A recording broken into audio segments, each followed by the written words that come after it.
পায়রার খাবারের mix feed, ভুট্টা, পাঁচমিশালি ডাল, বাজরা, হাটকা, তরকার ডাল, এটা হচ্ছে রাগি, এখানে হচ্ছে কুসুমদানা আর মাইলো মিক্স। এই খাবার টোটাল। আর এখানে মিক্স করা খাবার আছে, এর মধ্যেও বাজরা, হাটকা, ডাল, কুসুমদানা সব মিক্স করা। পায়রা কালাঙ্কার জোড়া এক সেট, সবুজের জোড়া, এই যে একটা সবুজের, এটা নর্মাল মেডেসের।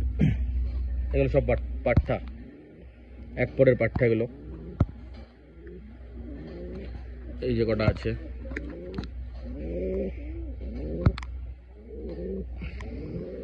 খাবার বানাচ্ছি।